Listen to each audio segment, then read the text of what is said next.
Praise the Lord. Hallelujah. Praise the Lord. इससे पहले हम लोग जेरूस की स्तुति और महिमा में चलेंगे। हम लोग प्रार्थना में चलेंगे और प्रार्थना में निवेदन करेंगे। हमारी भूमिका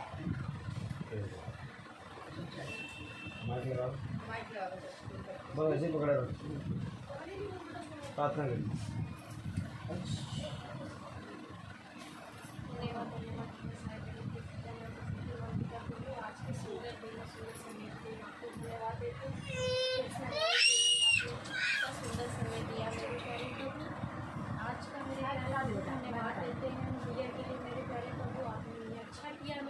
हमें लोग को आपने अच्छा रखा मेरे प्यारे प्रभु, इसके लिए मैं धन्यवाद देती हूँ। उन लोगों के लिए प्रार्थना करती हूँ जो आज नहीं आ पाए हैं, जिसकी परेशानी हुई, सबको अच्छा रखें।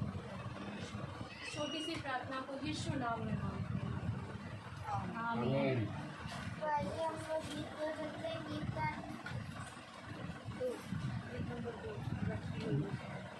आइए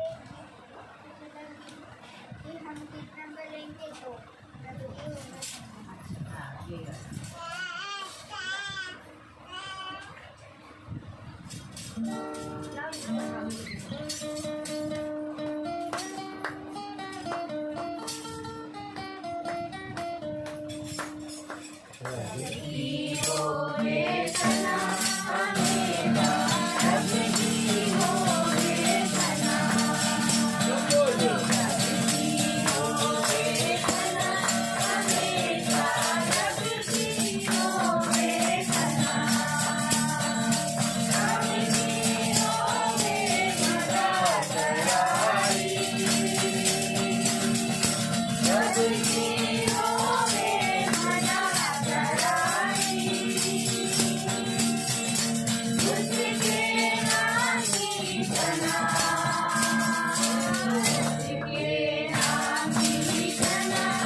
Praise the Lord. Praise the Lord. Hallelujah. Hallelujah.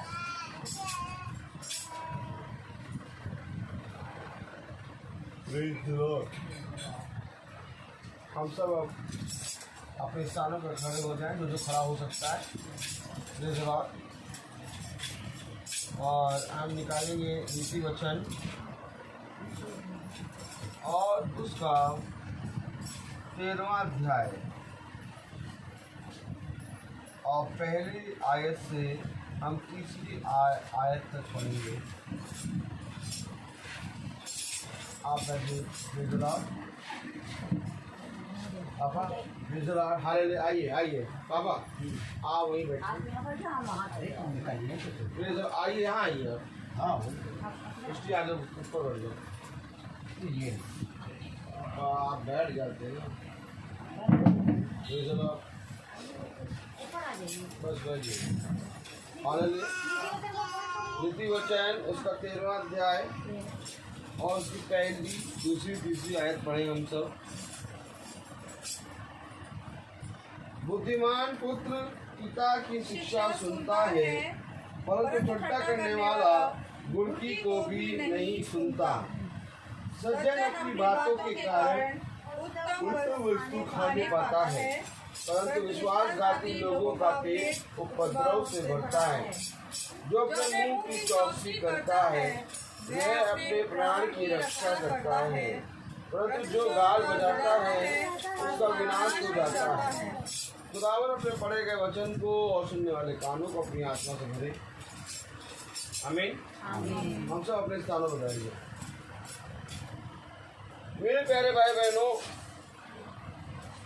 खुदा का वचन हमें बहुत सी बातों के बारे में बताता है, क्योंकि खुदावन हमें आज्ञा देता है और हमें मार्ग दिखाता है कि किस मार्ग पर आपको चलना है। देखिए,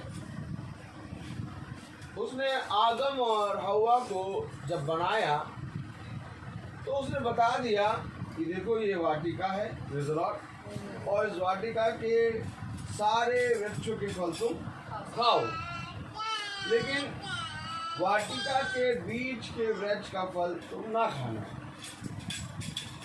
आप बताइए, क्या खुदा ने आदम और हव्वा को ये बात नहीं बताई थी? बताई थी। खुदा ने आदम को ये बात बताई थी, हव्वा को ये बात बताई थी कि ये वाटिका है और इस वाटिका में तमाम वृक्ष हैं।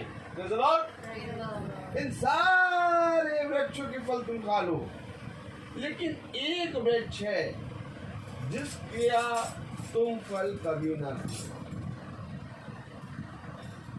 अब बहुत से लोग कहते हैं कि भाई खुदा ने सारी वाटिका में वृक्ष लगाए और सारी वाटिका के वृक्ष के फल खाने को कहा, तो खुदा ने एक ऐसा फल, एक ऐसा वृक्ष क्यों लगा दिया जिसको नहीं खाना था? काहे लगा दिया ये वृक्ष, जो बुरे और भले का ज्ञान का वृक्ष का फल? आमीन। क्यों उसने उस वाटिका के बीच में वो वृक्ष लगा दिया? क्योंकि खुदा ने मनुष्य को अपने स्वरूप और अपनी समानता में बनाया, और जब अपने स्वरूप और अपनी समानता में बनाया तो खुदा ने मनुष्य को, जैसे खुदा में फ्रीडम है, आमीन कहिए, आजादी है। क्या है? आजादी है। वो किसी चीज को बांधता नहीं। आमीन। आमीन। क्या करोगे? हालेलुया। Praise the lord. प्रभु पता नहीं, मैं सोचता हूँ कुछ बताओ, प्रभु क्यों नहीं आता? हालेलुया। मैं देखना चाहता हूँ। Hallelujah. Praise the Lord. Hallelujah.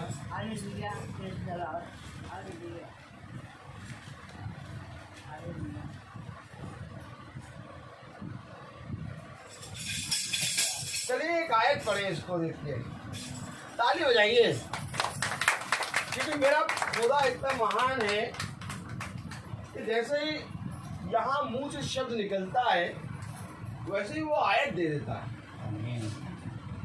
मैं कह रहा हूँ स्वतंत्रता दिया खुदा ने, मैं कह रहा हूँ, लेकिन आइए हम पढ़ें। अब मैं आपको सच बता रहा हूँ कि अगर इस वचन को तुम मानने लगोगे तो ये वचन तुमसे बात करने लगेगा।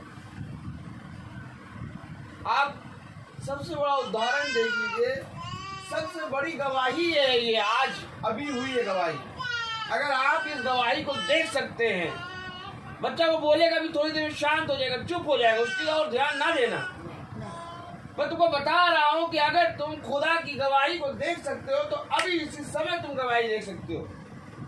क्योंकि देखो, मैं तुमको स्वतंत्रता की बात बताने लगा, मैं वृक्ष की बात बताने लगा, मैंने आयत कुछ और पढ़ी थी, नीति वचन मैंने पढ़ा था, उसमें कोई वृक्ष की बात नहीं थी, उसमें कोई वाटिका की बात नहीं थी, लेकिन खुदा मुझे ले गया और खुदा ने एक स्वतंत्रता दिखाई कि मैंने मनुष्य को एक स्वतंत्रता दिया है, मैंने मनुष्य को अपने स्वरूप बनाया है।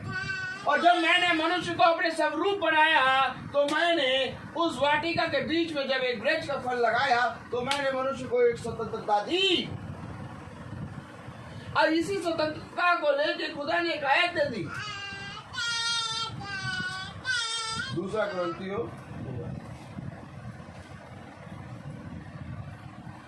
कुरिन्थियों उसका तीसरा अध्याय बोले, दूसरा कुरिन्थियों उसका तीसरा अध्याय और उसकी 17वीं आयत पढ़े। अगर दूसरा कुरिन्थियों तीसरा अध्याय और उसकी 17वीं आयत पढ़े। Praise the lord. प्रभु तो आत्मा है और जहाँ कहीं प्रभु का आत्मा है वहाँ स्वतंत्रता है। देखो, now the Lord is the Spirit, and where the Spirit of the Lord is, there is freedom. स्वतंत्रता है। प्रभु तो आत्मा है। पढ़िए जरा, पढ़िए क्या लिखा है। दूसरा कुरिन्थियों 3:17 पढ़िए। प्रभु तो आत्मा है और जहाँ कहीं प्रभु का आत्मा है वहाँ स्वतंत्रता है। ये है, जहाँ कहीं प्रभु का आत्मा है वहाँ स्वतंत्रता है। और प्रभु का आत्मा उस वाटिका के में घूमता था। अदन की वाटिका में प्रभु का आत्मा क्या करता था? मंडराता था। वहाँ स्वतंत्रता थी। और आज आपके जीवन में भी स्वतंत्रता है। वैसे ही स्वतंत्रता जैसे उस समय आदम और हव्वा के जीवन में थी। जैसे उस समय आदम और हव्वा के जीवन में स्वतंत्रता थी, वैसे ही आज आपके और मेरे जीवन में भी स्वतंत्रता है। और एक बुरे और भले ज्ञान का वृक्ष का फल लगा हुआ है। अब अभी आपने पढ़ा नीति वचन 13 और उसकी तीसरी आयत क्या थी? नीति वचन 13 जो अपने मुंह की चौकसी करता है वह अपने प्राण की रक्षा करता है। रक्षा हो गई, प्राण की, प्राण की रक्षा हो गई। वहां वाटिका में, अदन की वाटिका में क्या बात हो रही थी कि तुम अगर इस वाटिका के बीच के वृक्ष का फल खा लोगे तो तुम अपने प्राणों को खो दोगे, तुम मर जाओगे। और अगर तुम इस बीच के वृक्ष के वाटिका के बीच के वृक्ष का फल नहीं खाओगे तो तुम निश्चय ना मरोगे।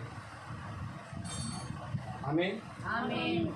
और यहाँ नीति वचन बता रहा है कि जो अपने मुंह की चौकसी करता है वह अपने प्राण की रक्षा करता है। वो अपने प्राण की रक्षा करता है। फ्रीडम के साथ तुम्हें खुदा ने ये तुम्हारे ऊपर दिया है कि ये तुम्हारा मुंह जो है, तुम इस मुंह से ही अपने जीवन में जीवन ला सकते हो और इस मुंह से ही अपने जीवन में प्राण ला सकते हो। जो अपने मुंह की चौकसी करता है वो अपने प्राणों की रक्षा करता है, परंतु जो गाल बजाता है उसका विनाश हो जाता है। जो गाल बजाता है उसका विनाश होता है। इस वचन के अंदर जीवन है। अब इस वचन को जब तुम सुनते हो और सुनने के बाद जब इसको तुम ग्रहण कर लेते हो तो तुम्हें जीवन मिलता है। परंतु जब इस वचन को जो जीवन है इसको सुनकर तुम यूं मुड़ जाते हो तब तुम्हारा विनाश होता है, क्योंकि ये कोई मनुष्य नहीं है, ये खुदा का वचन है और मनुष्य के लिए ये जीवन की पुस्तक है। कहीं जीवन नहीं है। आप क्या सोच रहे हैं? सेब के अंदर जीवन है? आप क्या सोच रहे हैं? केले के अंदर जीवन है? आप क्या सोच रहे हैं? दवाइयों में जीवन है? नहीं, न डॉक्टर के हाथ में जीवन है। जाओ और जाके एक बार डॉक्टर से पूछो कि क्या तुम्हारे जीवन भर तुमसे कोई मरा नहीं? बताएगा कितने मर गए। उसके हाथ में जीवन नहीं है। जीवन है जीवन की पुस्तक में, जिसको तुमने सुना नहीं, ग्रहण नहीं किया। यह अदन की वाटिका है और इस अदन की वाटिका में ढेरों वृक्ष लगे हैं। एक वृक्ष का नाम है कुरिन्थियों पहला, एक वृक्ष का नाम है दूसरा कुरिन्थियों, एक वृक्ष का नाम है मत्ती, एक वृक्ष का नाम है मरकुस। आमीन को। एक वृक्ष का नाम है मिकाया, एक वृक्ष का नाम है तमाम पत्रियां। यही तो जीवन का वृक्ष है। क्या खाओ उसमें से, खाओ। परंतु एक वृक्ष ऐसा है जिसमें तुमको फल नहीं खाना, तुम्हें उसके पास जाना भी नहीं है और तुम्हें उसकी बात भी नहीं करना है। हमें खुदा ने उसकी बात भी करने से मना करा है। जीवन हमसे दूर नहीं है, जीवन हमारे पास है। जीवन हमसे दूर नहीं है, जीवन तो हमारे पास है, परंतु हम ही जीवन से दूर हैं। हमें स्वतंत्रता मिल गई है, इसी कारण जीवन हमारे पास होते हुए हम जीवन से दूर हैं, क्योंकि हमें एक स्वतंत्रता मिली है। देखो दूसरा कुरिन्थियों उसका 3रा अध्याय और उसकी 17वीं आयत में क्या लिखा है, पढ़े।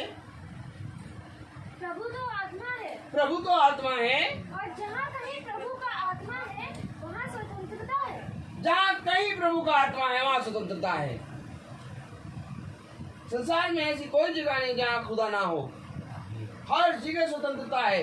अभी आपका मन करे, अभी आप मीटिंग बंद करा के चले जाएं, स्वतंत्र हैं आप अपने घर में मीटिंग कराएं तो आप स्वतंत्र हैं, आप अपने घर में मीटिंग ना कराएं तो स्वतंत्र हैं। लेकिन इस स्वतंत्रता को हमने किस हृदय से ग्रहण किया है?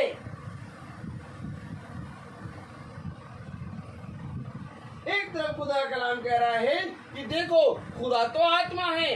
आप इस आयत को पकड़े रहिएगा। आप एक काम करिए, इसी आयत को पढ़े फिर से। Praise the Lord.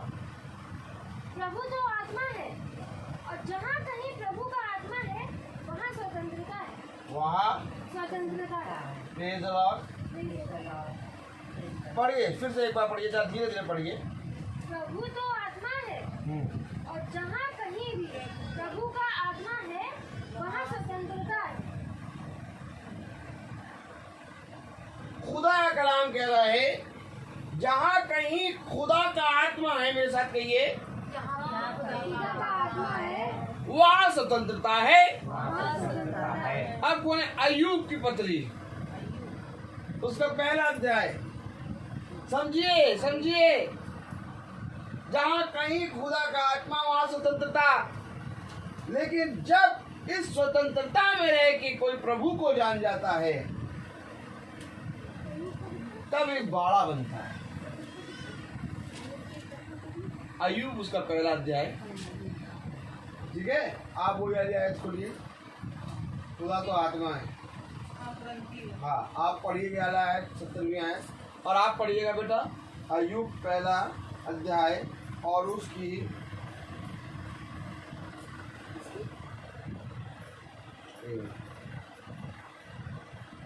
10वीं आयत पढ़िएगा, पहले वो पढ़ेंगे 17, फिर 10वीं आयत आप पढ़िए, कस के पढ़िएगा, कस के। हाँ पढ़िए। प्रभु तो आत्मा है, हाँ। और जहाँ कहीं प्रभु का आत्मा है वहाँ स्वतंत्रता है। जहाँ कहीं प्रभु का आत्मा है वहाँ स्वतंत्रता है। अब पढ़े 10वीं आयत। क्या तूने उसकी और उसके घर की और जो कुछ उसका है उसके चारों ओर बाड़ा नहीं बांधा।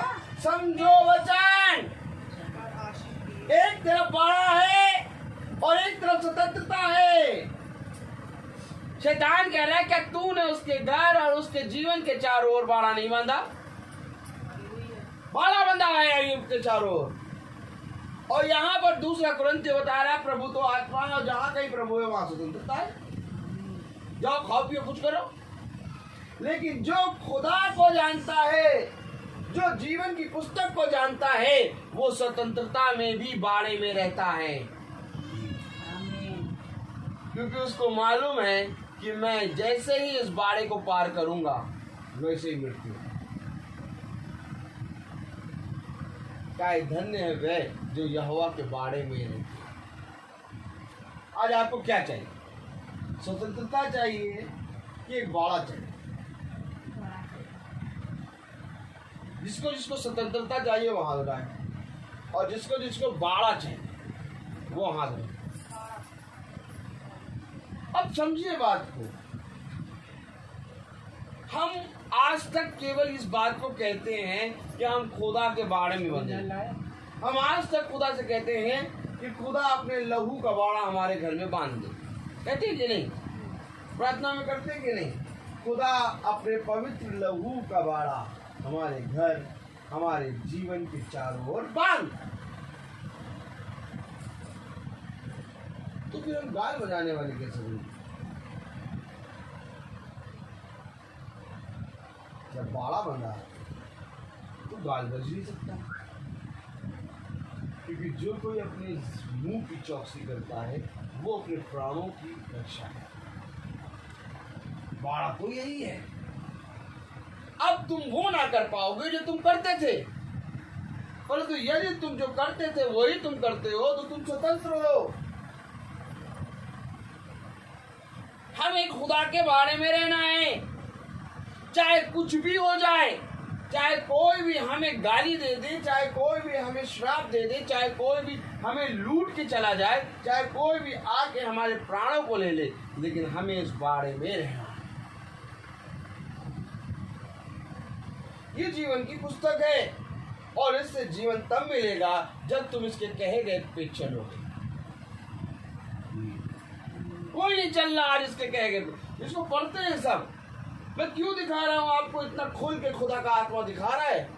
खुदा का आत्मा एकदम खुल के दिखा रहा है। देखो, एक तरफ दिखा रहा है स्वतंत्रता, एक तरफ दिखा रहा बाड़ा बंधा है।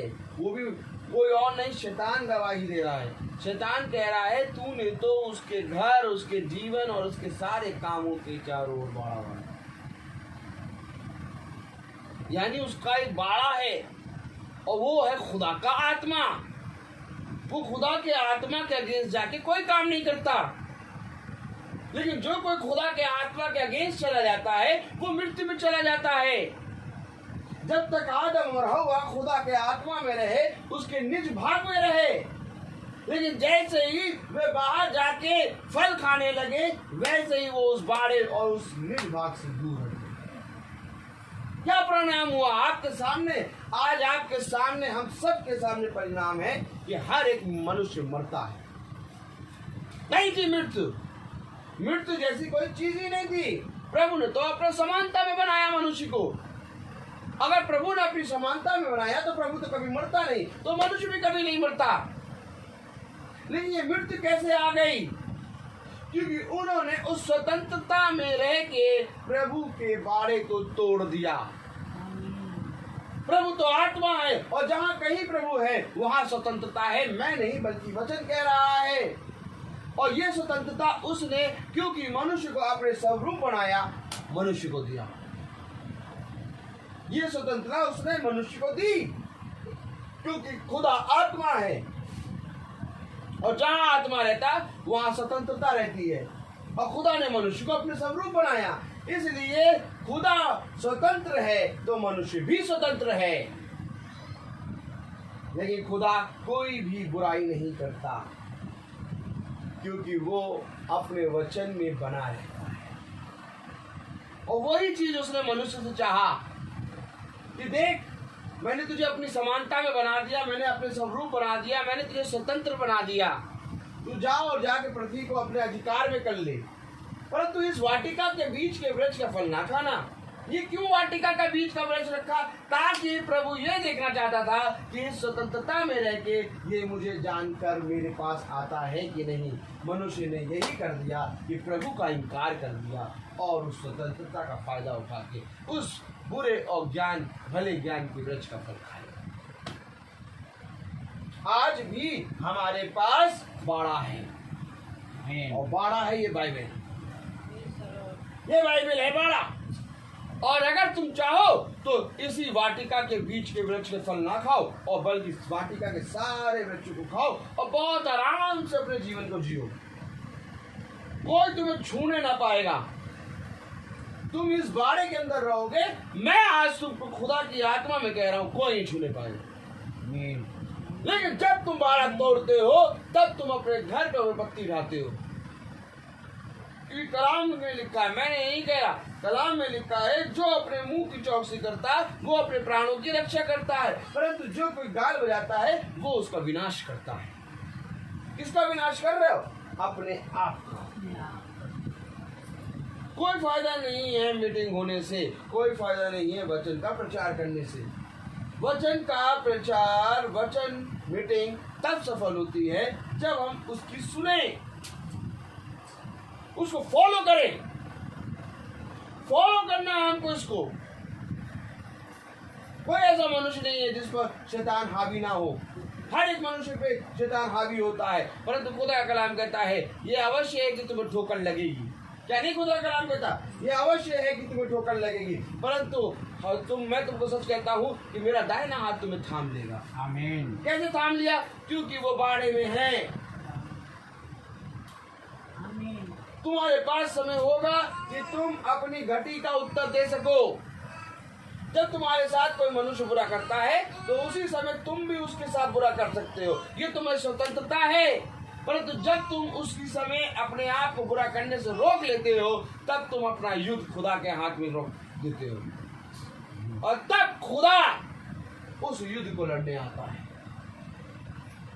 खुदा कहता है, क्या तूने मुझे मौका दिया? जब कोई तुम्हारे साथ बुरा करे और तुम भी उसके साथ बुरा कर दो तो तुमने यहाँ पर जैसा उसने किया वैसा तुमने भी कर दिया। परंतु खुदा का वचन ये नहीं सिखाता। खुदा का वचन ये सिखाता है कि यदि कोई तुम्हारे साथ बुरा करे तुम उसके साथ भलाई करो, क्योंकि तुम्हारा खुदा जो गुप्त में है तुम्हें उसका प्रतिफल देगा। तुम्हारा खुदा तुम्हारे साथ काम करना चाहता है। खुदा तुम्हारे साथ तुम्हारे जीवन में काम करना चाहता है। खुदा तुम्हारे जीवन में सदा चलना चाहता है। लेकिन हम ही गाल बजा के अपने जीवन से खुदा को दूर कर देते हैं। कब, किस दिन हम चाहें कि खुदा को पकड़े?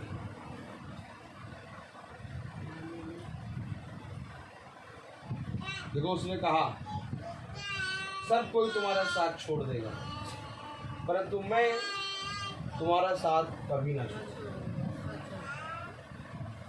ये वचन है, मैं तुम्हारा साथ कभी ना छोड़ूंगा।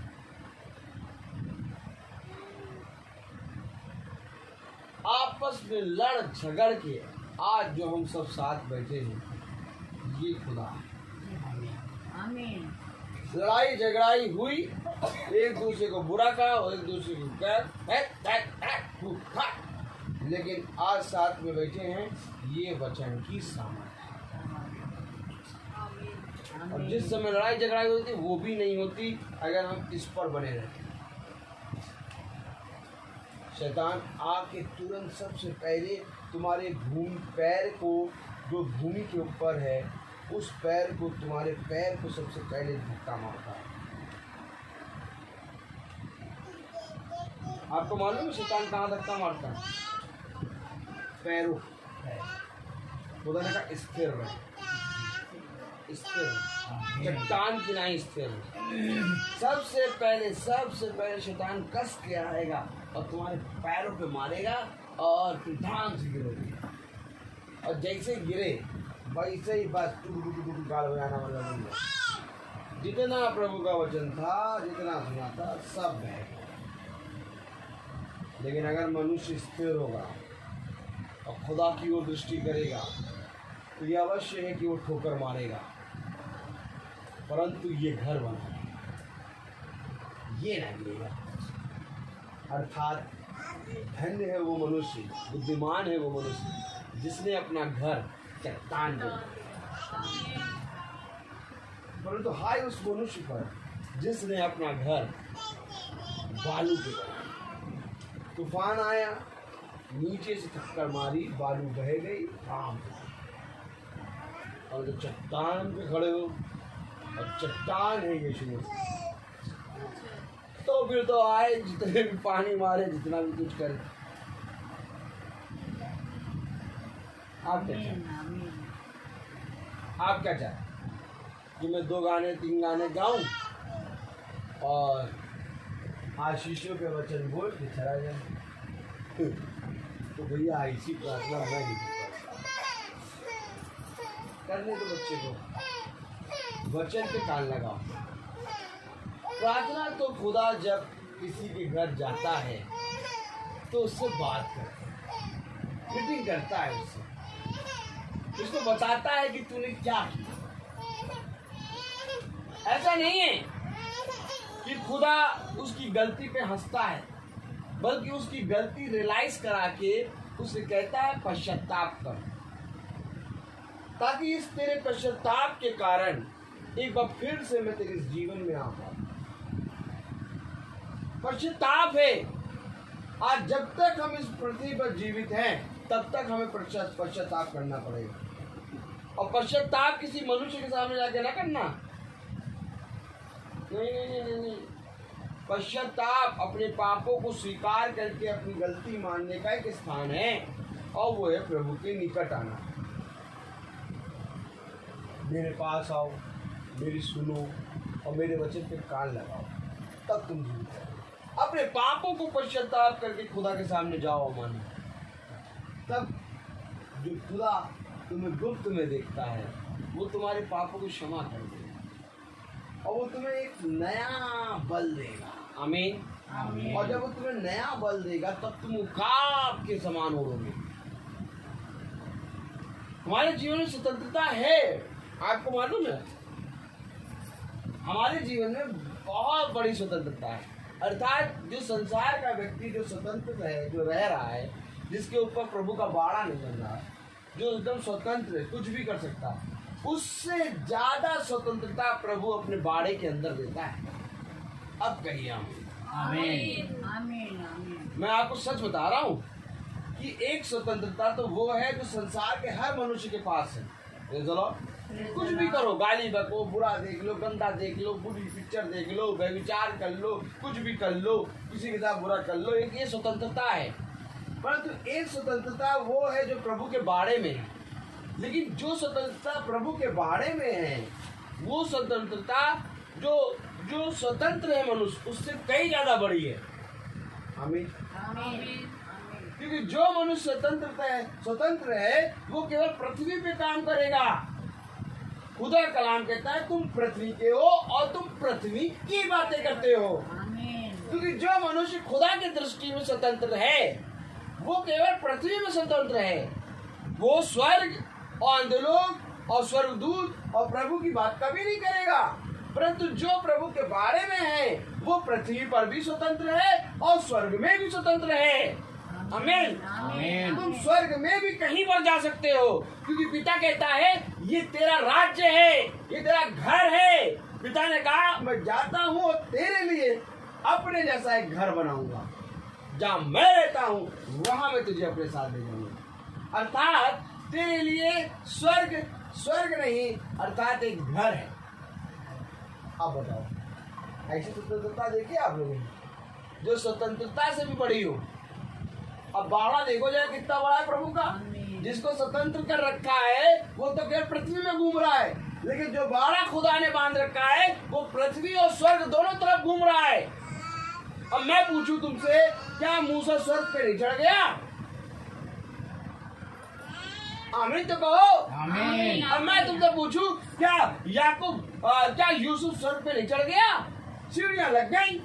अब मैं तुमसे पूछूं, क्या एलिया जो पृथ्वी में था, क्या वो स्वतंत्रता के साथ स्वर्ग में नहीं उठा लिया गया? अब मैं तुमसे पूछूं कि देखो एलिया हालेलुया और हनोक हालेलुया और मूसा हालेलुया और मेरे प्यारे में जितने भी प्रभु के अभिषिक्त हैं, सब स्वतंत्रता पूर्वक स्वर्ग आया जाया करते थे। आमीन। अब बताओ स्थान किसका बड़ा, इस स्वतंत्रता का कि उस स्वतंत्रता का जो प्रभु के बारे में है? आज तुम किस स्वतंत्रता में रहना चाहते हो? केवल पृथ्वी की छोटी छोटी झगड़ों में लगे रहोगे, कभी भी स्वर्ग का फल नहीं खाता।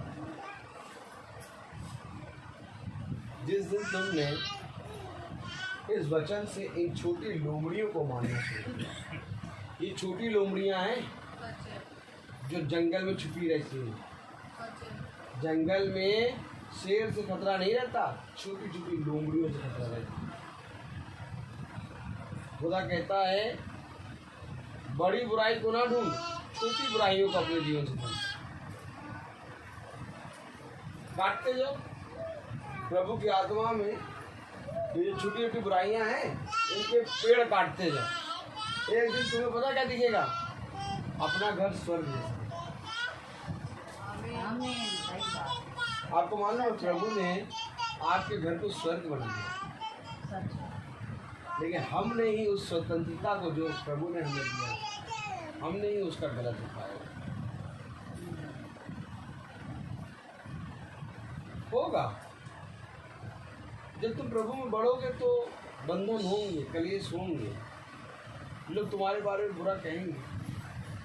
जब तुम खुदा के वचन में चलोगे, खुदा तुम्हें एक शांति देगा, लेकिन उसके साथ साथ तुम्हारे जीवन में बुरी बुरी चीजें भी सामने आएंगी, लेकिन तुम उनको प्रभु की आत्मा में होकर सहने की सामर्थ्य रखो। तुम अपना धैर्य क्यों खो देते हो? क्यों आके तुम किसी के कहने पर विचलित हो जाते हो?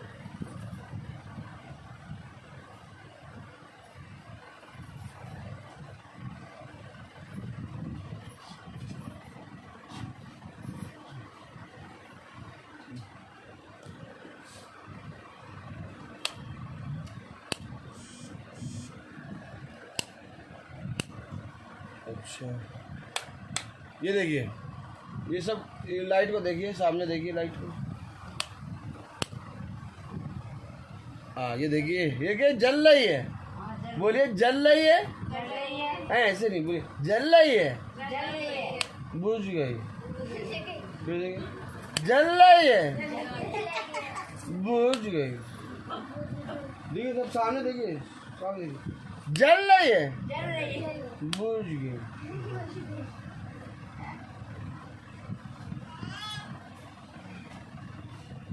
ये जो बटन है, अब देखो ये बटन है जीवन, आपका जीवन, और ये आया शैतान का हाथ। अब शैतान आपके जीवन को कभी भी जला देता है, कभी बुझा देता है, कभी भी जला देता है, कभी बुझा देता है। क्यों? क्योंकि ये बटन आपने अपने जीवन का खुदा के हाथ में नहीं दिया। क्योंकि खुदा कभी भी जीवन के बटन को बुझाना नहीं चाहता। खुदा कहता है जिस किसी को भी जीवन की इच्छा रखता है वो मेरे पास है, मैं उसे बहुत तायत का जीवन दूंगा। जब आपका ये बटन खुदा के दाहिने हाथ, उसने कहा मैं अपने दाहिने हाथ से तेरी रक्षा करूं। सुनो, समझो बटन क्या कह रहा है। मैं अपने दाहिने हाथ से तुझे छुड़ा लूंगा, मैं अपने दाहिने हाथ से तुझे थाम लूंगा, इधर उधर मत ताक, मेरा दाहिना हाथ तेरी रक्षा करेगा। तो ये दाहिना हाथ में हम जब इस बटन को देंगे तो ये बटन को बंद करने की सामर्थ्य किसी में नहीं है, क्योंकि वो जिस हाथ में है वो ऑन रखेगा। आमीन तो यार, आमीन छोटा है। आमीन। आमीन। क्योंकि ये बटन जिसके हाथ में है वो हाथ तक कोई पहुंच ही नहीं सकता। लेकिन जब ये बटन हम शैतान के हाथ में देते हैं तो शैतान हमारे जीवन से खेलता है। क्या करता है?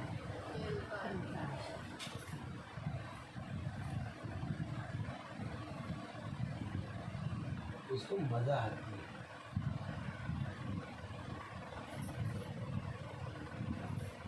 पता क्या मजा आती है? थोड़ा सा आपको सुख देगा, थोड़ा सा उसका धन, उसका ऐश्वर्य, उसका नाम, मैं थोड़े समय का रहता है, सदा का नहीं रहेगा, थोड़ी देर का देगा। और उसके एवरेज में इतना बड़ा पहाड़ दुख का देगा।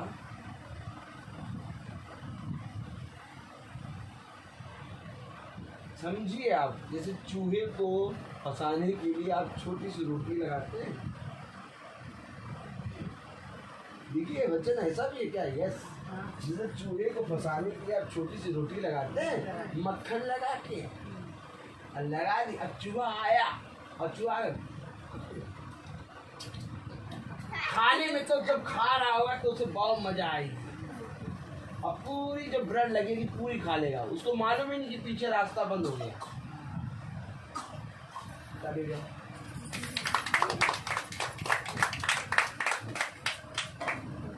अब उसने खा लिया।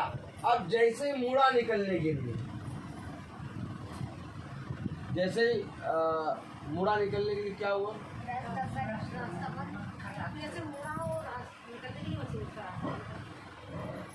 तो कई बार ऐसा हुआ कि पापा ने हमारे एक चूहेदानी में रोटी लगाई और बड़ी वाली चूहिया उस रोटी को खाने के लिए आ गई और वो खा ली और वो उसी में चुप चुप चुप चुप चुप मुँह मार मार के 3-4 दिन तक पता चला पापा को देखने का टाइम ही नहीं मिला, सूख के मरी पड़ी। लेकिन वो खाने आई थी और वो भोजन का ना मिलने के कारण मर गई। खा रही थी। ये था लालच जो शैतान ने मनुष्य को दिया। उस छोटी सी लालच, उस छोटे से टुकड़े के लिए तुम अपने स्वर्ग के द्वार को बंद कर दो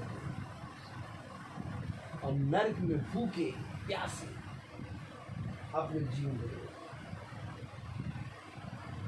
तो कहता है ये जीवन का बेटा मेरे दाहिने हाथ में दे। मैं देखता हूँ हर चीज। जितने भी घरों में मैं जाता हूँ प्रचार करने, सारे घरों का हाल मुझे मालूम है।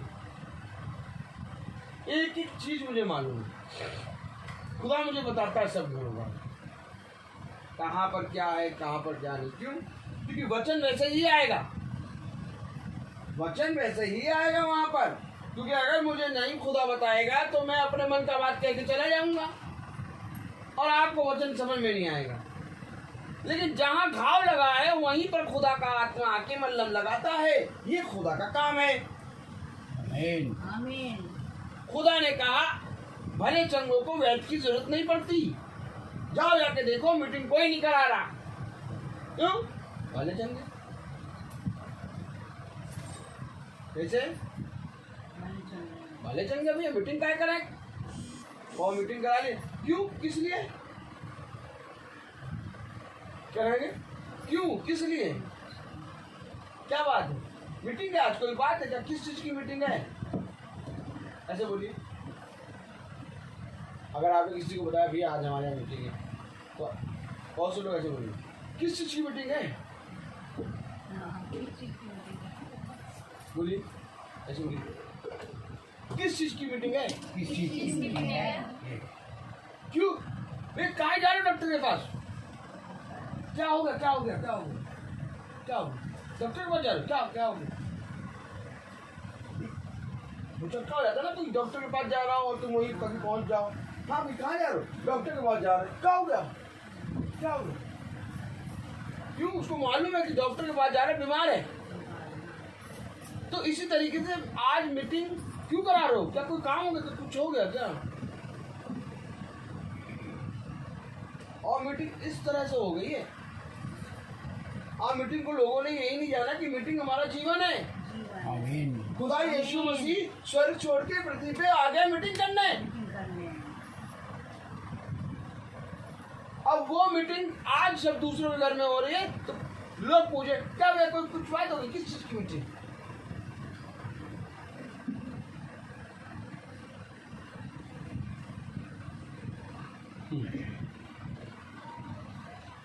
खुदा कह रहा भले चंगों को वैद की जरूरत नहीं है। अब जो भले चंगे उनको मीटिंग की जरूरत नहीं है, लेकिन जो अपने आप को पापी समझते हैं, आमीन, आमीन। जो अपने आप के पापों के पश्चाताप करना चाहते हैं, आमीन, जो खुदा के प्रेमी हैं, आमीन, जो खुदा को देखना चाहते हैं, आमीन, जो अपने घर में खुदा को बुलाना चाहते हैं, आमीन, जो स्वर्ग राज्य में प्रवेश करना चाहते हैं, आमीन, जो जीवन के पास आना चाहते हैं, आमीन, वे मीटिंग कराएंगे। क्योंकि वे समझते हैं कि हम पापी हैं, हम इस योग्य नहीं है कि हम इस पृथ्वी पर रहें, क्योंकि ये पृथ्वी पाप है और इस पाप में रह के हम जीवित नहीं रह सकते। इसलिए हमें मीटिंग कराना, प्रभु के वचन को सुनना, प्रभु के वचन को पढ़ना, उसके नजदीक जाना, उसको फॉलो करना जरूरी है। आमीन। देखो अय्यूब के बच्चे जब भोजन के दिन समाप्त होते थे तो अय्यूब उनको बुला के उनकी गिनती के अनुसार उनके पापों के लिए बलि चढ़ाता था। पढ़ाई कि नहीं पढ़ा? पढ़ाई कि नहीं पढ़ा? पढ़ाऊं? पढ़ लीजिए, ये पढ़ लीजिए। अय्यूब क्यों इतनी जल्दी करें? पढ़े। अय्यूब बेटा उसका पहला अध्याय और उसकी 5वीं आयत पढ़िए कस के। जब भोज के दिन पूरे हो जाते तब तक अय्यूब उन्हें बुलवा कर पवित्र करता और बड़े भोर को उठकर उनकी गिनती के अनुसार होम बलि चढ़ाता था, क्योंकि अय्यूब सोचता था कदाचित मेरे लड़कों ने पाप करके खुदा को छोड़ दिया हो। इसी रीति अय्यूब सदैव कहता है मेरे बच्चों ने पाप करके खुदा को छोड़ दिया हो कदाचित, इसलिए वो बुला के अपने बच्चों के लिए बलि चढ़ाता। बाड़ा बंधा है इसके पास, आमीन। इसके पास बाड़ा है और बाड़े में ये काम कर रहा है। ठीक है, रहने दीजिए। बच्चा रोता अच्छा लगता है। बच्चा दो काम करेगा, या तो रोएगा आमीन, या तो हंसेगा। और दोनों काम बच्चे के लिए उसके शारीरिक ग्रोथ के लिए बहुत अच्छा है, क्योंकि जब बच्चे रोते हैं तो उनकी आंतें, उनका नसें, उनका शरीर ग्रोथ करता है। मैं पढ़ा नहीं जाता, ठीक है ना? तो ये दोनों चीज बच्चों के लिए खुदा ने रखा है। तो जब बच्चा रोए तब आपको आनंदित होना है। किसी ने बताया ये बात? नहीं बताया, वचन बताता। जब बच्चा रोए तो तुम आनंदित हो। क्यों आनंदित हो? कि मेरे बच्चे को जो खुदा ने नेचुरल चीज दी है वो कर रहा है, और नेचुरल चीज है रोना और हंसना। आमीन। नेचुरल चीज है सुख और दुख। जब दुख आए तो खुदा को धन्यवाद दे के ग्रहण कर कि खुदा तूने मुझे इस योग्य समझा कि ये दुख मुझे दिया। मैं इस योग्य नहीं था कि ये दुख मेरे पास आता। मैं तो हमेशा अच्छाई की तरफ भागता हूँ, सुख की तरफ, लेकिन खुदा तू ही है जिसने मुझे भट्टी में डाल के मुझे मजबूत करा। आमीन। हमें ये हमारा खुदा सिखाता है, हमारा खुदा सिखाता है। और कौन सीखेगा? हम सिखाए, हम सिखाए, हम नहीं सीखेंगे। सीखो तो सीखने के बारे में बाइबल में लिखा, सीखने के बारे में बाइबल में लिखा नीति वचन 6 बोलिए। सीखने के बारे में बाइबल में क्या लिखा? Praise the Lord. नीति वचन 6 छठा अध्याय खोलेंगे। वेदवाद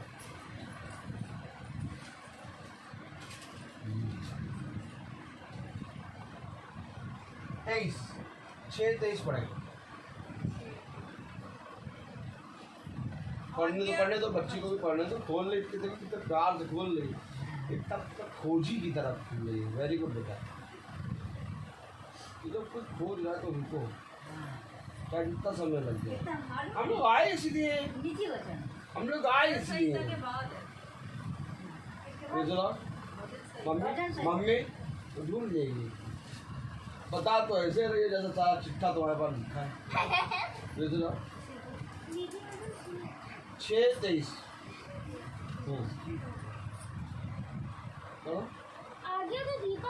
आज्ञा तो दीपक है और शिक्षा ज्योति, शिक्षा ज्योति और सिखाने वाले की डांट जीवन का मार्ग। बोलो ऐसे ऐसे करो। सिखाने वाले की डांट जीवन का मार्ग। कौन सिखा रहा है? आत्मा। आत्मा आएगा और तुम्हें सिखाएगा कि इस बटन को खुदा के हाथ में दे, नहीं तो शैतान तो तुमसे रोज खेलेगा। शैतान खुश होता है, उसका स्वभाव है दुष्टता का, उसके स्वभाव में दुष्टता पना। वो हमेशा छोटा सा टुकड़ा लगाएगा, कहेगा बेटा 5,000 दे रहा हूँ, झूठ बोल दे। अब इस झूठ से वो जा रहा ना, लेकिन वो 5,000 पकड़ लेगा। क्या करें 5,000 पकड़ के 5,000 मिलेगा, बाकी बाद में देखी जाएगी। 5,000 तो पहले पकड़े, 5,000 पकड़ लेगा और नर किया।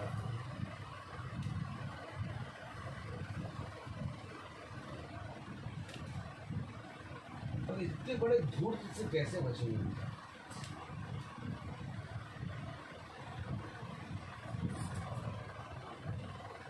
कभी भी कोई माँ नहीं चाहती कि मैं अपने बच्चे को बुरा कहूँ, लेकिन तब भी माँ अपने बच्चे को बुरा कह देती है।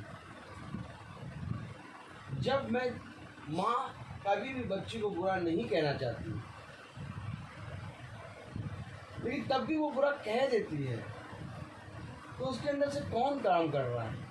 वो नहीं, बल्कि वो जो बुराई करता है, दुष्ट। क्योंकि वचन हमें बताता है जिस अच्छे काम की करने की कोशिश मैंने चाहा, वो तो मैंने नहीं करा, परंतु जो बुरे काम के बारे में मैंने सोचा भी नहीं था, वो मैंने करा। तो ये मेरे अंदर से किसने कराया? शैतान ने।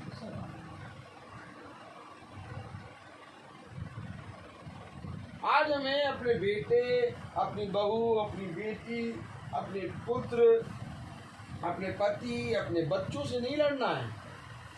आज हमारी लड़ाई शैतान से है। वो कहता है तुम्हारी लड़ाई मांस और लहू से नहीं, बल्कि अंधकार की शक्तियों से। काश उस अंधकार की शक्तियों को तुम देख पाते। आप विश्वास नहीं मानेंगे, मैं यूं सामने आमने देखता हूं, सामने देखता हूं एकदम अंधकार की शक्तियों, और जब वो आके खड़ी होती हैं तो मैं धीरे से उसकी तरफ देख के मुस्कुराता हूं।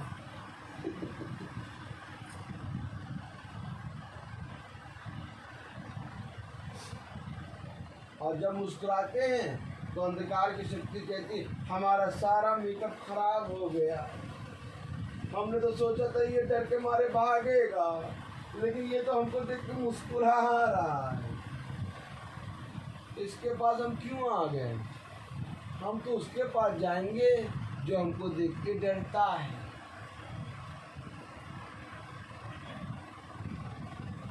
योद्धा का काम होता है, जब सामने लड़ाई करने वाला आता है तो योद्धा उसको देख के मुस्कुराता है, परंतु जो योद्धा उसको देख के डर जाता है वो अपना लड़ाई पहले ही हार जाता है। गोलियत के सामने दाऊद आया और दाऊद गोलियत को देख के मुस्कुरा रहा है और गोलियत उसका गवाही दे रहा है। इसके गालों में तो लाली है, ये तो एक छोटा सा बच्चा भेजा है, इसके तो दूध के दांत भी नहीं गिरे। ये इजराइलियों ने किसको भेज दिया मुझसे लड़ने के लिए? अब दाऊद मनी मत सोचे, आमीन कहो।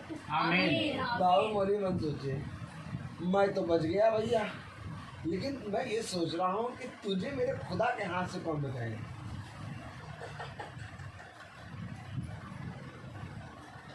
जिस गोलियत को देख के साउल और उसकी सेना, इजरायली सेना रोज खड़े होकर सोचती थी, ललकार के गंदे गंदे शब्द कहता था, उसके सामने गोलियत के सामने दाऊद खड़ा।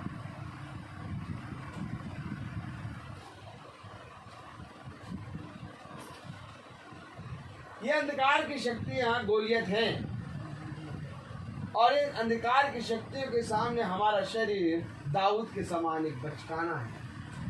परंतु यही शरीर में जब खुदा का आत्मा आता है तो मेरे प्यारे भाई बहनों, इस अंधकार की शक्तियों को एक ही पत्थर से मार के गिरा दो। आमीन। अभी तुम्हारे ऊपर है कि तुमने इस अंधकार की शक्तियों को कैसे दी। अभी तुम्हारे ऊपर है कि तुमने जो खुदा ने स्वतंत्रता तुम्हें दी, तुमने उस स्वतंत्रता का कैसे चलना सीखा। क्या तुम्हारे जीवन में बाड़ा बंधा है? अगर तुम्हारे जीवन में बाड़ा बंधा है तो कोई व्यक्ति तुम्हें कुछ भी कह दे, चाहे वो ओहदे में बड़ा हो और चाहे वो ओहदे में छोटा हो, परंतु तुम कुछ नहीं, क्योंकि तुम्हारा खुदा जो गुप्त में है वो सारी चीजों को ठीक है। अपना युद्ध खुदा के हाथ में दो। कभी भी अपने सारे कामों को खुद लड़ने की कोशिश न करना, या तो कभी भी उनसे खुद निकलने की कोशिश न करना, क्योंकि खुदा कलाम कहता है मनुष्य का सारा बल, मनुष्य की सारा धन, मनुष्य की सारी बुद्धि असमर्थ है अंधकार की शक्तियों से लड़ने की। ये युद्ध तुम्हारा नहीं बल्कि मेरा है। मैंने तुम्हें अपने जीवन की पुस्तक दी। इस पुस्तक को लिखने में, जो आज आपके घर में है, आप तकिया पे रख के पढ़ लेते हैं, जान पे रख के पढ़ लेते हैं, आप कहीं पर भी रख के पढ़ लेते हैं, है ना। ये पुस्तक, इस पुस्तक को लिखने में खुदा ने लहू बहाया है। खुदा का एक एक कतरा इस पुस्तक में है। अब जो इस पुस्तक को यहाँ रख लेगा,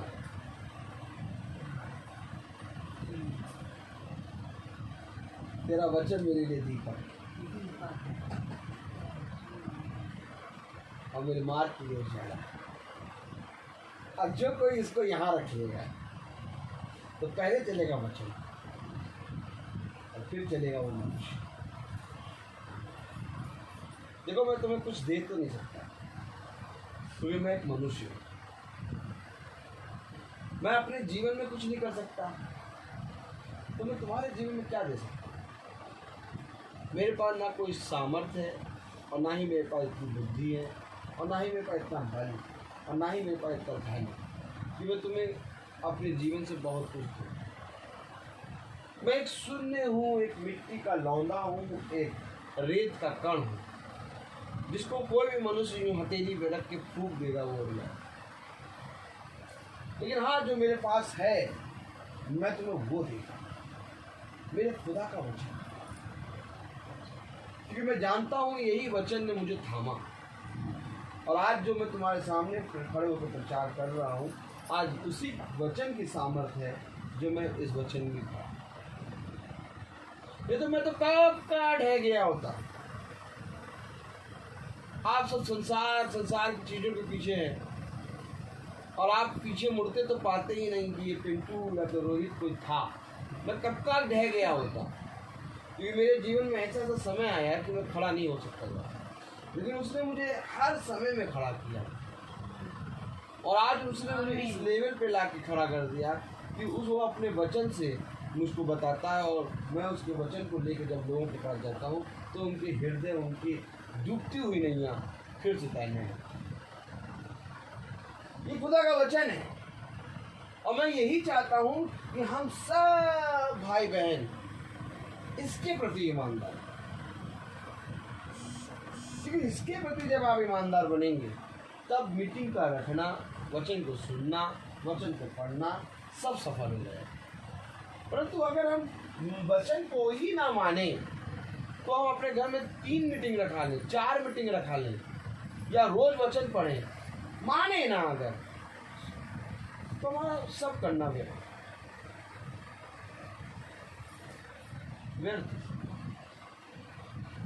इसको मानना ही चाहिए।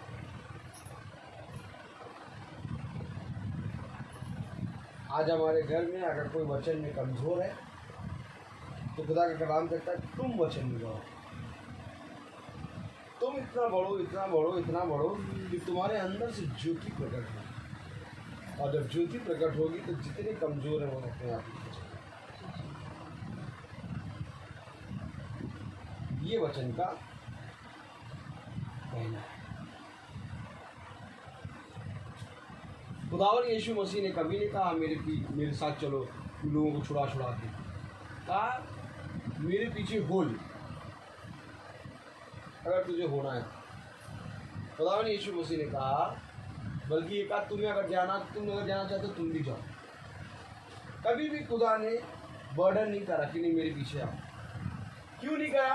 क्योंकि उसके अंदर इतना प्रकाश निकलता है, इतना प्रकाश निकलता है कि वो कहीं पर भी चलता ऑटोमेटिक सब खिंचते चले आते। आमीन। उसको कहने की जरूरत नहीं है कि तुम आ जाओ, तुम आ जाओ, तुम आ जाओ। वो चल रहा है, सब खींच रहा है। आमीन। अब खुदा ने कहा जैसे मैंने किया वैसे इसको इतना पढ़ लो, इसको इतना मानो, इसको इतना आदर दो कि तुम्हारे जीवन से जैसे लाइट है, जैसे जलाते इसकी किरणें निकलती हैं, देखो सब चल रहा है दिख रहा है, वैसे ये तुम्हारे अंदर से इतनी किरणें निकलें, कहीं पर भी जाओ तो वो तुम्हारे लोग तुम्हारे पीछे। सोचो जिस घर में हम रह रहे होंगे उस घर के लोग क्यों नहीं खींचेंगे? भवन में पहले हमारे भाई लोग नहीं आते थे, पहले कोई जना हमारे मीटिंग करते थे, कोई नहीं बैठते थे। आज देखो सब जने बैठते हैं। आमीन। मैंने कभी किसी को नहीं कहा तुम मीटिंग में बैठो, तुम भवन में नहीं आते। हमारे घर में हमारे भाई लोग 1 साल सेंटेंस में प्रार्थना चली, कोई नहीं आया। लेकिन मैंने कभी भी नहीं कहा कि तुम भवन क्यों नहीं आते, तुम सेंटेंस में प्रचार क्यों नहीं आते, कभी नहीं कहा। मैंने ये जान लिया मेरे अंदर कमी है। मैं वचन में बढ़ता गया, लोगों की मीटिंग करता गया, वचन में बढ़ता गया। आज खुदा ने इतना प्रकाश दे दिया, एक एक भाई उन लोगों ने मीटिंग में सुना कैसे गवाही देते हैं, सब खिंच के बैठते हैं। जब वो बैठने लगे हैं तो वह भी काम छोड़ देंगे जो अंधकार के घर। हाँ, अपने जीवन का गंदा काम नहीं छोड़ सकते तो दूसरा आदमी कैसे छोड़ेगा?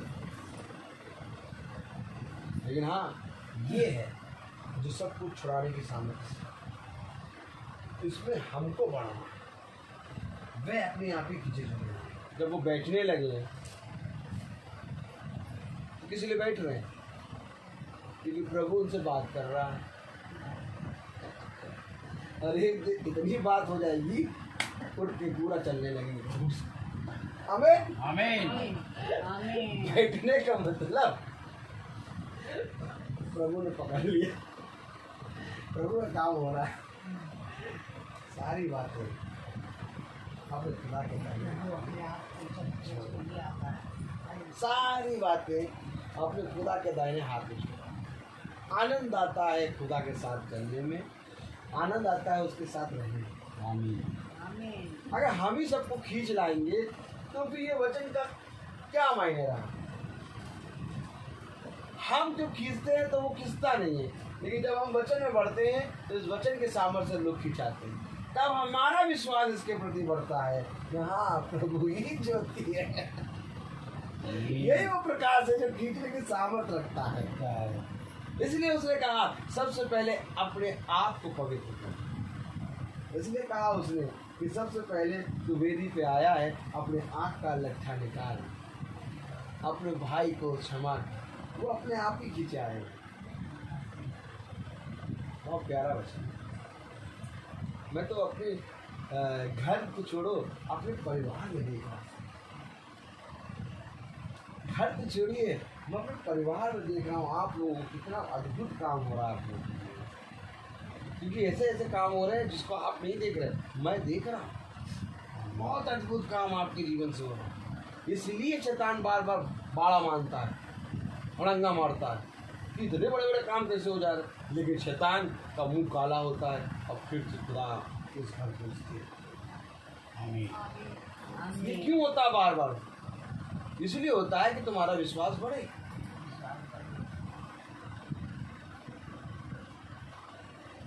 ईंटे तो पक गया, ईंटा निकाल लो, फिर पलट के क्यों कर देते हो?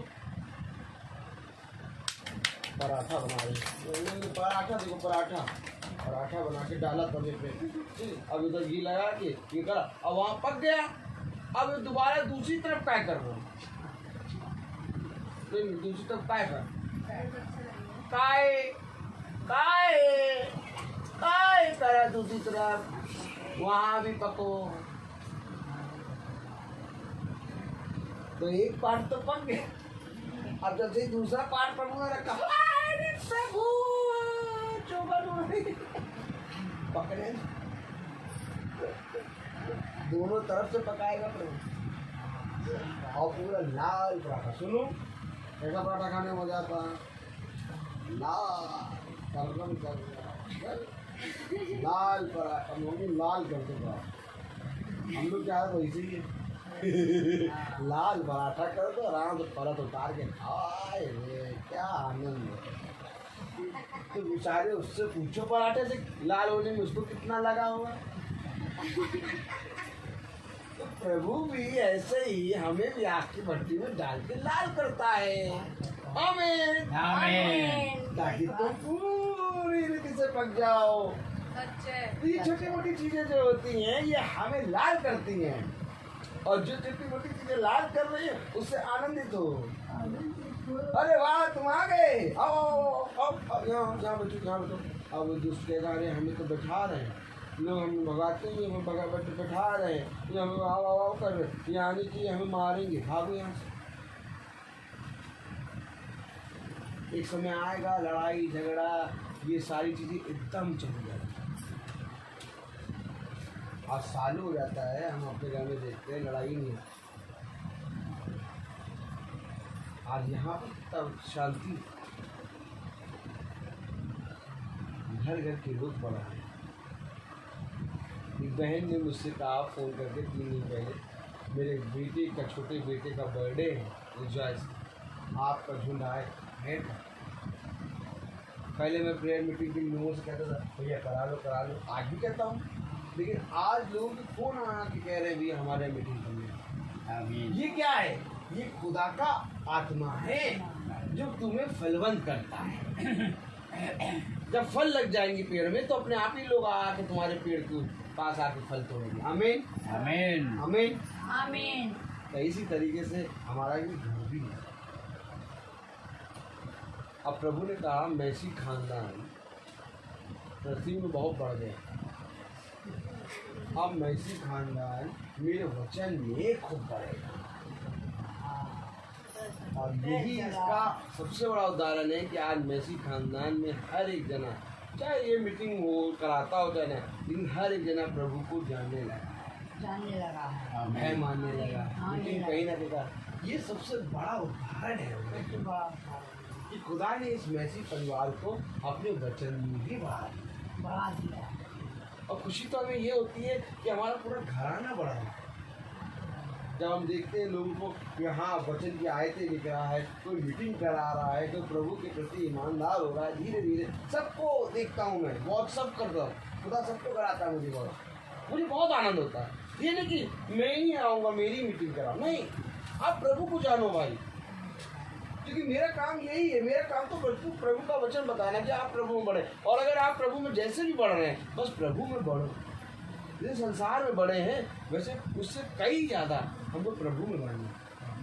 तो आइए हम प्रार्थना करेंगे, हम अपनी आंखों को बंद करेंगे और हम प्रार्थना में चलेंगे। धन्यवाद धन्यवाद प्यारे खुदावन, आज के दिन और इस समय के लिए हम आपको धन्यवाद देते हैं। सच में मेरे प्यारे खुदा, मनुष्य इस योग्य नहीं कि हम तुझे धन्यवाद दें, लेकिन प्यारे प्रभु तूने ही अपनी आत्मा, पवित्र आत्मा जो सहायक के रूप में छोड़ी है, वो जब इस घर पे और हमारे पर आती है तो प्यारे प्रभु हम तेरी आत्मा की सामर्थ्य के द्वारा तुझे धन्यवाद देंगे, क्योंकि आदर और महिमा के योग्य तेरा नाम है। जब बहन ने और भाई ने तेरे नाम, तेरे वचन के लिए अपने द्वार को खोला, आपने उसी समय प्यार प्रभु इनके हाँ को प्यार प्रभु अपने कानों से सुना, और इसी समय प्यार प्रभु आपने अपने स्वर्ग के खट्टों से इनके ऊपर आशीष की व्यवस्था कर। हम विश्वास करते हैं कि जिस तरह इन्होंने अपने घर के द्वार को खोला मीटिंग के लिए, वैसे ही प्यार प्रभु इनके घर पे तेरी आशीष सदा के लिए अब से लेकर अनंत काल तक बनी रहे। खुदावन, जो भाई हमारा बाहर गया है उसकी रक्षा कर, इनके घर के वाहनों की रक्षा कर, इनके जीवन के एक एक प्यार प्रभु कार्य को अपनी सामर्थ्य, अपने दाहिने हाथ से प्यार प्रभु किया। सब बातों में प्यार प्रभु आप बढ़ें और हम घटें। प्यार प्रभु सोनल को अपनी सामर्थ्य से बढ़ा, और प्यार प्रभु हम विल्फ्रेड के लिए मांगते हैं, विल्फ्रेड को भी अपनी आत्मा में बढ़ा, जूही और गुड्डू को अपनी आत्मा में बढ़ा, सोनू को आपने प्यार प्रभु बीते हुए समय में चंगाई दी, इस बात के लिए हम आपको धन्यवाद देते हैं। सोनू को अपनी सामर्थ्य से और बड़ा प्यार प्रभु, और इसको हर अंधकार से प्यार प्रभु बचा, और इसके जीवन के लिए भली पत्नी प्यार प्रभु तेरी ओर से बहुत पायस से तेरे ठहराए गए समय पर मिलने पाए। हम अपने आंटी चाचा को आपके हाथ में रख के सौंपते हैं। ये बहुत सी बातों की चिंता करते हैं, बहुत सी बातों के बारे में सोचते हैं, लेकिन प्यारे प्रभु आपका वचन कहता है कि मुझे तेरा ध्यान है, किसी भी बात की चिंता न कर, सारे काम मैं अपने ठहराए हुए समय पे पूरा कर दूंगा। क्या मैंने आज तक तेरे जीवन में कार्य पूरा नहीं किया? मैंने सारे कामों को पूरा किया। तो जो छोटे मोटे काम रह गए हैं वो भी मैं तेरे जीवन में पूरा करूँगा। और खुदावन होने पाए कि हमारे चाचा के जितने भी काम प्यार प्रभु जॉब के प्रभु रुके हुए हैं, वो सब पूरी रीति से तेरे बलवंत दाहिने हाथ से सीधे होने पाए, और सारे काम पूरे होके इनको प्यार प्रभु तेरी ओर से बहुत फल मिलने पाए, ताकि इनको जबान कहने पाए यीशु ठीक है। उनके घर पर अपना बाड़ा बांध, और जो बहन अपने घर को छोड़ के आई है उसके घर पे भी अपनी आशीष दे। हाँ मेरे प्यारे प्रभु, इनके पति को और चंगाई देकर, इनकी बच्चियों पर भी अपना अनुग्रह भरा हाथ रख, इनके घर पे भी अपना बाड़ा बांध, और इस बहन को अपने वचन में और बढ़ा। प्यारे प्रभु हमारे पीछे हमारे घरों की रक्षा कर, भाई सैमुअल के घर की रक्षा कर, डाली आंटी के घर की रक्षा कर, और हम सब पर अपना अनुग्रह का बाड़ा बांध। इस प्रार्थना को हम आपके प्यारे नाम, पवित्र नाम यीशु मसीह के नाम से मांगते हैं, इसको सुनिए बहन कीजिए। आमीन। हे हमारे पिता जो स्वर्ग में है, तेरा नाम पवित्र माना जाए, तेरा राज्य आए, तेरी इच्छा स्वर्ग में है वैसे इस पर पूरी हो। हमारा प्रतिदिन का आहार आज में दे, और हमारे अपराध में क्षमा कर जैसे हम भी अपराधी को क्षमा करते हैं, और हम परीक्षा में दुबाई से